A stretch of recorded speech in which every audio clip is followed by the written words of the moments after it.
Hi friends, doctor Neeraj Goyal. क्योंकि हम colorectal cancer की बात कर रहे हैं तो मैं आपसे एक बात और करना चाहूँगा कोलोस्टमी या आइलियोस्टमी के विषय में। आपने देखा होगा बहुत सारे मरीज हैं जिनको एक लैटिन का पाउच लगा होता है या लैटिन का एक बैग लगा होता है। इस बैग की आवश्यकता हमारे को बड़ी आंत के कैंसर, रेक्टम के कैंसर में काफ़ी समय पड़ जाती है। तो इसका मतलब क्या है? कोलोस्टमी मतलब अगर हम आपकी बड़ी आंत को आपके पेट की स्किन के बाहर निकाल देते हैं तो वो कोलोस्टमी है। अगर छोटी आंत को हम बाहर निकालते हैं तो वो आइलियोस्टमी है। कोलोस्टमी और आइलियोस्टमी की आवश्यकता अलग अलग सूरतों में पड़ती है। फॉर एग्जाम्पल, अगर हम रेक्टम का कैंसर कर रहे हैं, मतलब लैटिन के रास्ते का कैंसर कर रहे हैं, और वो लोकेशन ऐसी है कि आप लैटिन के रास्ते को कंप्लीटली नहीं बचा पाएंगे और आपको पूरा रिमूव करना पड़ेगा, तो आप एक कोलोस्टमी का बैग पेट के बाईं तरफ लगा देते हैं जो परमानेंट होता है, जिसको हम परमानेंट कोलोस्टमी बोलते हैं।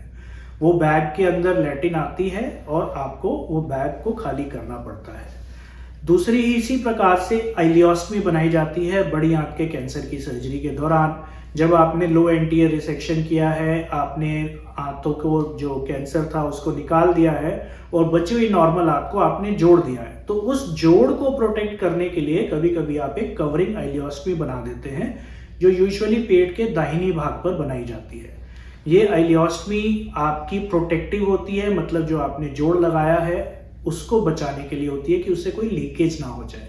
इस कोलोस्टमी आइलियोस्टमी बैग को रादर इस जगह पर उसको हम आपकी अगर कीमोथेरेपी ऑपरेशन के बाद होनी है तो ऑपरेशन के बाद कीमोथेरेपी फिनिश होने के बाद हम एक छोटे ऑपरेशन से उसको बंद कर देते हैं, या अगर आपकी कीमोथेरेपी नहीं होनी है तो लगभग 3 महीने मतलब 10 से 12 हफ्ते के बाद वंस अगेन एक छोटा ऑपरेशन करके हम इसको बंद कर देते हैं।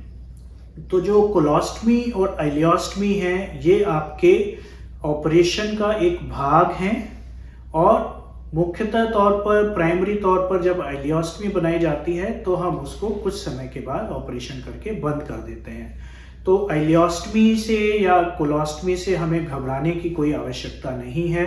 इम्पॉर्टेंटली हमारे को ये समझना है कि कोलोस्टमी और आइलियोस्टमी जो भी डॉक्टर आपको देते हैं वो इस प्रकार से बनाई जाती है कि आपको कम से कम डिस्कम्फर्ट हो। आजकल अप्लायंसेस आ चुके हैं जिन अप्लायंसेस के थ्रू हम अच्छे से इनको मैनेज कर सकते हैं और बहुत ज़्यादा समस्या नहीं आती है।